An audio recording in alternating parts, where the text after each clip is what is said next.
back. Now we are going to start with the another segment of this chapter, that is interference of light, जो कि काफी important है. Interference of light में कोई tension मत लो, क्या पढ़ना है, कैसे पढ़ना है, कितना पढ़ना है, सब बताने को मैं आ गया हूं. तो धीरे धीरे पढ़ते हैं, बहुत इंपॉर्टेंट है, खास करके इसके numericals very important for boards point of view. But the thing is you have to understand the concept. Concept नहीं समझोगे तो शायद से सम्स सॉल्व नहीं कर पाओगे. Very very important. So let us start. Very first one, let us understand what is interference of light. अभी कुछ दिनों पहले हमने जो वेव मोशन में एक कॉन्सेप्ट पढ़ा था, सुपरपोजिशन ऑफ वेव्स, है कि नहीं. तो उसमें हमने सुपरपोजिशन ऑफ वेव्स में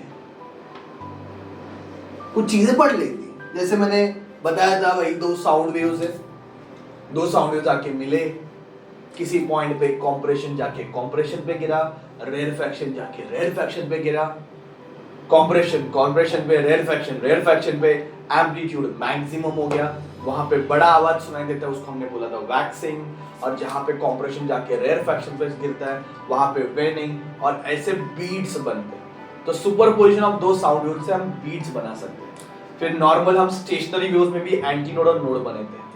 सेम बेसिस पे अब मैं दो लाइट वेव्स को सुपर इंपोज कर रहा हूं, दो लाइट वेव्स को मैं सुपर इंपोज कर रहा हूं. तो इंटरफेरेंस ऑफ लाइट देखने के लिए मिनिमम आपके पास दो लाइट वेव्स चाहिए, और दोनों को मुझे सुपर इंपोज करना है. दो लाइट वेव्स को मुझे क्या करना है, सुपर इंपोज करना है. बात समझ में आ रहा है? दोनों को सुपर इंपोज करना है. तो मोमेंट दो लाइट वेव्स एक दूसरे के साथ सुपर इंपोज हो जाएंगे, ऐसे पॉइंट्स हमें मिलेंगे जिस पॉइंट पे क्रेस्ट जाके क्रेस्ट पे गिरेगा, या फिर तरफ जाके तरफ पे गिरेगा. दो लाइट वेव्स को सुपर इंपोज करने के बाद कुछ पॉइंट्स ऐसे मिलने वाले जहां पे क्रेस्ट जाके क्रेस्ट पे गिरेगा, तरफ जाके तरफ पे गिरेगा. उस पॉइंट पे एम्पलीट्यूड क्या हो जाएगा, रिजल्टेंट एम्पलीट्यूड क्या हो जाएगा, एम्पलीट्यूड हो जाएगा A1 प्लस A2. और हमें पता है कि intensity is directly proportional to square of amplitude. पता है कि नहीं? तो इंटेंसिटी A1, अभी यहां पे ये जो एम्पलीट्यूड है, चलो मैं इसको बोलता हूं R, रिजल्टेंट एम्पलीट्यूड मैक्सिमम हो जाएगा, क्योंकि जब क्रेस्ट जाके क्रेस्ट पे गिरेगा, तरफ जाके तरफ पे गिरेगा, मैं बोलूंगा particles are in same phase. Particles are in same phase, ऐसा नो. तो दो वेव्स अगर सेम फेज में आके मिले, दो वेव्स आके मिल रहे, दो लाइट वेव्स आके मिल रहे, दो लाइट वेव्स किसी पॉइंट पे आके मिल रहे, जिस पॉइंट पे दो लाइट वेव्स आके मिले उस पॉइंट पे मैं यहाँ पर क्रेस्ट पे क्रेस्ट गिर गया, तरफ पे तरफ गिर गया, मैं बोलूंगा भाई एम्पलीट्यूड मैक्सिमम हो गया. अब और सोचो, एम्पलीट्यूड अगर सेम रहेगा दोनों का, A1 और A2 का दोनों सेम रहेगा, तो amplitude almost double. Amplitude double हो गया, एम्पलीट्यूड A1 प्लस A2 हो गया. बात समझ में आ रहा है? तो जिस पॉइंट पे दो पार्टिकल जिस पॉइंट पे दो वेव्स आके मिले, उस पॉइंट पे अगर एम्पलीट्यूड मैक्सिमम हो गया तो गारंटीली इंटेंसिटी भी मैक्सिमम हो जाएगी. बच्चों, एम्पलीट्यूड मैक्सिमम हो गया तो इंटेंसिटी मैक्सिमम होगी, और इंटेंसिटी मैक्सिमम हो जाएगी तो वो पॉइंट कैसे अपीयर होगा, ब्राइट, है कि नहीं? इसको हम बोलते हैं कंस्ट्रक्टिव इंटरफेरेंस. क्या बोलते हैं बच्चों इसको? Constructive interference. और ऐसे भी पॉइंट्स है जहां पे दो वेव्स अपोजिट फेज में जाके मिलेंगे. किस में जाके मिलेंगे? अपोजिट फेज में. मतलब क्या होगा, क्रेस्ट जाके तरफ पे गिरेगा या फिर तरफ जाके क्रेस्ट पे गिरेगा, वहां पे एम्पलीट्यूड मिनिमम हो जाएगा, मिनिमम. और सोचो दोनों एम्पलीट्यूड अगर सेम रहेगा, अगर दोनों एम्पलीट्यूड सेम रहेगा तो ये जीरो हो जाएगा.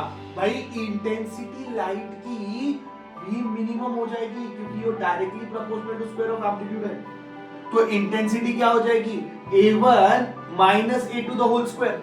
मतलब वो पॉइंट गारंटेडली क्या दिखने वाला है, डार्क. इसको हम बोलेंगे डिस्ट्रक्टिव इंटरफेरेंस.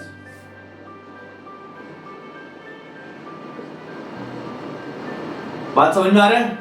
तो जिस पॉइंट पे पार्टिकल एक ही फेज पे, मतलब क्रेस्ट क्रेस्ट पे जाके गिरेगा, तरफ तरफ पे जाके गिरेगा, जिस पॉइंट पे ऐसे होगा, जब पार्टिकल सेम फेज में जाएंगे तो वो कंस्ट्रक्टिव इंटरफेरेंस हो जाएगा, वो पॉइंट ब्राइट हो जाएगा. और जहां पे पार्टिकल अपोजिट फेज में आके मिलेंगे वहां पे वो पॉइंट डार्क हो जाएगा। बात को समझो, दो वेव जब आके मिले, दो वेव्स जब आके मिले, किस किस पॉइंट पे एम्पलीट्यूड मैक्सिमम होके वो पॉइंट ब्राइट बन जाएगा, किसी किसी पॉइंट पे एम्पलीट्यूड मिनिमम होके पॉइंट डार्क बन जाएगा। इसको इंटरफेरेंस बोलते हैं, इसको बोलते हैं इंटरफेरेंस ऑफ लाइट। क्या हो रहा है, एक जगह पे इंटेंसिटी मैक्सिमम हो गई, एक जगह पे इंटेंसिटी मिनिमम हो गई, मतलब एक जगह पे एनर्जी मैक्सिमम हो गई, एक जगह पे एनर्जी मिनिमम हो गई। मतलब क्या हो गया, यहां से एनर्जी तो क्रिएट नहीं हो सकती, डिस्ट्रॉय नहीं हो सकती, तो डेफिनेटली यहां पे एनर्जी ट्रांसफर हुई यहां से। तो there is a rearrangement of the energy. तो जो लो लाइट वेव्स आके मिलते हैं, जब दो लाइट वेव्स आके मिलेंगे, जब दो लाइट वेव्स आके सुपर इम्पोज होंगे, तो एनर्जी रीडिस्ट्रीब्यूट हो जाएगी।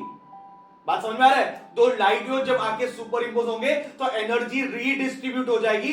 Some point will appear like bright where energy you can say add up, और जहां पे एनर्जी कम हुई है वो क्या हो गई, डार्क हो गई। इस फिनोमेना को बोलते हैं इंटरफेरेंस ऑफ लाइट। तो basically interference of light is nothing but superposition of the light waves. दो लाइट वेव्स सुपर इम्पोज हो गए, अभी यहां पे एक लाइट लगाई, यहां पे एक लाइट लगाई, तो यहां पे इंटरफेरेंस हो रहा है, यहां पे एनर्जी रीडिस्ट्रीब्यूट हो रही है। कहीं कहीं पॉइंट पे एनर्जी मैक्सिमम जा रही है, किसी किसी पॉइंट पे एनर्जी मिनिमम जा रही है, या फिर किसी किसी पॉइंट पे एनर्जी इंटेंसिटी मैक्सिमम जा रही है, किसी किसी पॉइंट पे इंटेंसिटी मिनिमम जा रही है। तो उसको हम बोलते हैं इंटरफेरेंस ऑफ लाइट। क्या बोलते हैं उसको हम? Interference of light. I hope you understood what is interference of light. तो इंटरफेरेंस में क्या हो रहा है भाई, दो लाइट वेव्स आके सुपर इंपोज हो रहे, मिक्स हो रहे, और एनर्जी रीडिस्ट्रीब्यूट हो रही है। फिर से उस जगह पे एनर्जी रीडिस्ट्रीब्यूट हो गई, कहीं कहीं एनर्जी बढ़ गई, कहीं कहीं एनर्जी कम हो गई, बड़ी कम हो गई तो ट्रांसफर हो गई, ठीक है। किसी किसी जगह ब्राइट ब्राइट बन गया, किसी किसी जगह डार्क बन गया। नो डाउट हम जो पढ़ने वाले इस चैप्टर में वो पढ़ने वाले steady interference pattern. Steady interference pattern में हम देखेंगे कि ये जो ब्राइट और डार्क बैंड्स है ना, वो ऑल्टरनेटली बन रहे हैं। मतलब bright band dark band, bright band dark band, bright band dark band, ऐसा ऑल्टरनेटली प्रोड्यूस होता है, एकदम पद्धतशीर प्रोड्यूस होता है। तो वो स्टेडी इंटरफेरेंस पैटर्न है which we are going to study in this chapter, but वो लेटर ऑन आएंगे। फिलहाल आपको इंटरफेरेंस का मतलब मुझे लग रहा है समझ में आ गया कि दो लाइट वेव्स आके सुपर इम्पोज हो रहे हैं, जिस जिस पॉइंट पे वो पॉइंट पे पार्टिकल सेम फेज में जाएंगे, वेव सेम फेज में जाएंगी। तो मतलब क्या हो रहा है, एक वेव का क्रेस्ट दूसरे वेव के क्रेस्ट में गिर रहा है, या फिर एक का तरफ दूसरे के तरफ पे गिर रहा है, उस पॉइंट पे एम्पलीट्यूड मैक्सिमम हो चुका है, इंटेंसिटी मैक्सिमम हो चुकी है, वो पॉइंट हो जाता है ब्राइट कंस्ट्रक्टिव इंटरफेरेंस। किस किस पॉइंट पे क्रेस्ट जाके तरफ पे गिर रहा है, तरफ जाके क्रेस्ट पे गिर रहा है, उस पॉइंट पे इंटेंसिटी क्या हो जाती है, मिनिमम हो जाती है, वो पॉइंट हो जाता है dark, that is destructive interference. तो जब ये ऐसे ऑल्टरनेटली प्रोड्यूस होगा, प्रॉपर्ली प्रोड्यूस होगा, हम उसको बोलेंगे steady interference pattern. Is it clear? Interference of light, I hope you understood कि क्या होने वाला है भाई। दो लाइट वेव्स होने वाले हैं, दोनों मिक्स होने वाले हैं, और ऐसे कुछ ब्राइट डार्क बैंड्स बनने वाले हैं। ओके, डिटेल में पढ़ेंगे, बहुत अच्छे से डायग्राम में मैंने एक्सप्लेन किया है। यंग्स डबल स्लिट एक्सपेरिमेंट जो आगे आने वाला है उसमें आप देख सकते हो, उसमें पूरा डायग्राम में पिक्चर में बताया कैसे क्रेस्ट जाके क्रेस्ट पे गिर रहा है, कैसे तरफ जाके तरफ। एक मस्त अच्छा डायग्राम है, बहुत भयानक है पर अच्छे से एक्सप्लेन किया है, तो उसमें ये सब आप देख सकते हो। I hope you understood what is interference of light. Okay, next lecture में हम थोड़ा बात करेंगे कि कंस्ट्रक्टिव और डिस्ट्रक्टिव इंटरफेरेंस एक्चुअल में क्या है, और कब मिलेगा ब्राइट, कब मिलेगा डार्क, उनकी कंडीशन क्या है, पहले वो कंडीशन को समझ के लेते हैं। ठीक है बच्चों, थैंक यू वेरी मच।